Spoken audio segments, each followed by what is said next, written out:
Yo, what's up guys? Welcome back to a new video. So today, we're going to be talking a little bit about preparing for a new year. Now obviously every new year everyone's like, oh, I'm going to do X, Y, or Z. But then when it actually comes around to it, so many people fall far from the ideas they had originally back on January 1st. And I think there's a few reasons for that. We'll get into those, but also how we can prep for the new year effectively and succeed. Hi, I'm Jacob Eastep. I'm a photographer, videographer, drone pilot, musician, and college student. If you're new to the channel, welcome. Be sure to follow me on my social medias. Links are below. And of course, the website is up if you want to do some last minute Christmas shopping or even delayed Christmas shopping as it is after the first of the year. So, with that being said, let's get into today's video. So, every year, there's the idea of New Year's resolutions, right? And every year, thousands of people, millions of people say they're going to do X, Y, or Z. They're going to go to the gym more. They're going to focus on their business more. They're going to stay caught up on homework. They're going to not drink as much, etc., etc. The list's going on. But every year, millions of people say they're going to do these things, and every year, millions of people don't do them. But why? Well, I would submit to you actually that one of the main reasons for this failure is a lack of preparation and a lack of reasonability. Now, everyone has these grandiose ideas, but when it actually comes down to it, what is actually attainable? Make your goals attainable. Now, this is something that so many people are like, oh no, go big or go home. If you succeed, if you try to get a really big idea and then you don't succeed, that's okay. You'll still have succeeded partially. But do you really want that that feeling of failure when you haven't succeeded to what you thought you would? I would say probably not. I know I wouldn't if I said, hey, this next year I'll make it $10,000. And then I didn't next fall, and I'm like, well, I failed. And no one really wants to feel that way because then it really discourages the idea of creating these ideas for the next year. So giving yourself ideas, and not ideas, but just methods of doing and what you're going to do. Giving yourself these goals, these aspirations that are reasonable. So instead of, losing 150 pounds next year or going to the gym every single day, when you're someone who doesn't go to the gym every day, or I'm going to sell $10,000 worth of whatever and you haven't sold $5, make these goals more attainable. So instead of going to the gym every day, okay, I'm going to go once a week, right? And so many people talk about this. So many self-help books and self-help ideas and guides talk about this. But it's something I've really struggled with and thought I would just bring into a little bit of what I do to help. So don't wait for the last minute. That's my one of my bigger takeaways from the idea of New Year's resolutions is just talking about these things constantly. Don't wait till the last minute. So many people on New Year's Day, they're like, I didn't think about New Year's resolutions. What am I going to do? Well, what have I done that could be a lot better? Well, I didn't go to the gym much last year. I'm going to go to the gym every day. No, wait, pause, hold up. What are you actually going to do? So don't wait till the last minute. So for me personally, I have my goals set for what I want to do this next year, and I've been working on it. I want to do a lot more fitness, in a reasonable aspect, of course. I want to push myself more with my business, get that going, get a lot more content flowing, and have a schedule. Now, what does that look like for me right now personally? Well, right now personally, I have a schedule built, and I will pull it up. So I have already gone through and created a schedule of everything I want to do every day of the week for the next foreseeable future. And what this has allowed me to do is it allowed me to go through what I think I want to do, what I'll actually probably do, and give myself, again, those attainable goals, those attainable ideas. So break it down and get to it ahead of time. So me, I've been working on this since early December. It's currently December 7th, so I've been working on it for the past around a week. And I've just been trying to get these concrete ideas of what I think is reasonable and what I want to see myself do.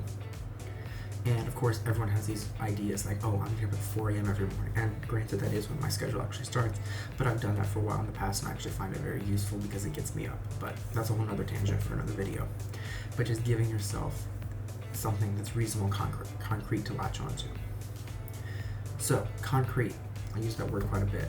What do I mean by that?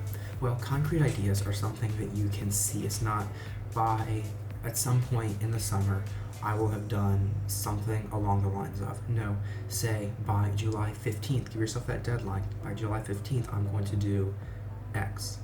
And then stick to it. If you don't do it, that's fine, but you have it and you strive towards that as hard and strongly as possible. We all fail.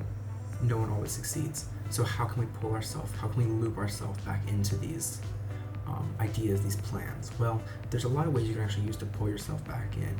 I think one that I found very helpful if I start failing is just like have something on my calendar or a reminder on my phone that's constantly going off at certain intervals, but not so frequent that I get really annoyed by it. So give yourself those intervals and be like, I know I failed, but it's reminding me to do it, and hope. And again, this may not work for you, but for me, that's going to loop me back in, get me back in the mindset of doing it, and try and get back to doing, say, fitness, for example. I haven't worked out in like a week or so.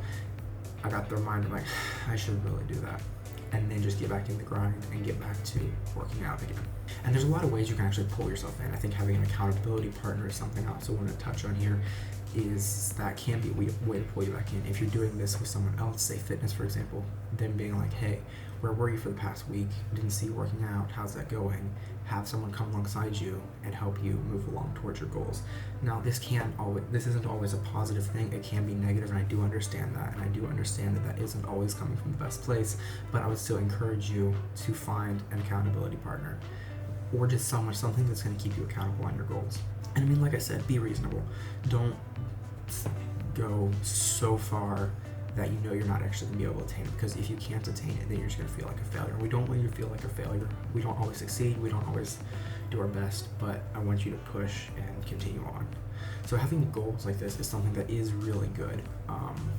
Having these goals, these aspirations, I would encourage writing them down. Like, I have a bunch of these little notebooks, field guide, and I know I've talked about these quite a bit, but these field notes notebooks, they just have like lined paper. I have to make sure I have everything written on them, which has these little things, and they fit really good in like a back pocket of your jeans. And like here, let's see, what's this? Oh, here's 2 video ideas, really poorly written, but sensor size, composition, editing Sony footage. And that was just some videos I wanted to create and edit before the new year, and I will get those done actually pretty soon. Here's a logo I was making for a friend. I still want to get working on that. And then it's just these ideas that are just breaking down. And I've talked about these 100 times, but I really encourage you to get these. I don't have an affiliate link, but I will try and link it below because these are life-changing. And so it's like these things, just having these things written down, always keeping pen and paper accessible. I know we're in a digital world, I know we're in a digital age, but if you can try and give yourself a way to write it down, maybe you use your iPad, maybe you have an iPad mini or an iPad or a Mac or anything, a computer, a tablet, a phone, anything, and just being able to write down these ideas and have something to harken back to. A great one I use at college is stickies. I have my desk and I just have a line of stickies, and because it allows me to look down, see it, or my wall. Like, as you know, here at my house, my parents' house, I have a wall of photos of some of the best photos I've taken. And that reminds me of what I do and why I do it, because these pictures are so cool. And I have some really memorable ones almost at my line of sight right here. It's a rose, and these are bigger prints. And the reason I do that is because those are the pictures that have really stuck out to me and what I want to keep creating, reminding myself that I have the ability and the capability to do. So giving yourself these reminders and all that. Give yourself rewards. Now, this is a touchy subject, and I get it.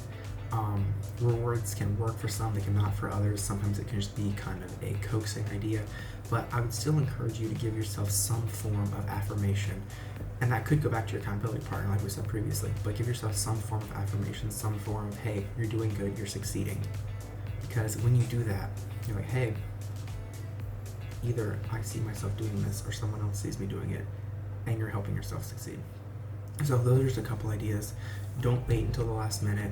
Give yourself goals that are attainable. Don't go insane.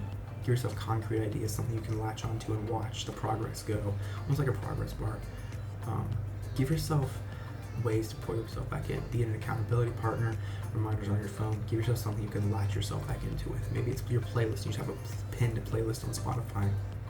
But there's all these things that can pull you back in. Be reasonable with your goals. Don't go so far out of the way, especially, and don't do rash decisions either. I know that's something that a lot of people can tend to do. I know I can do it as well.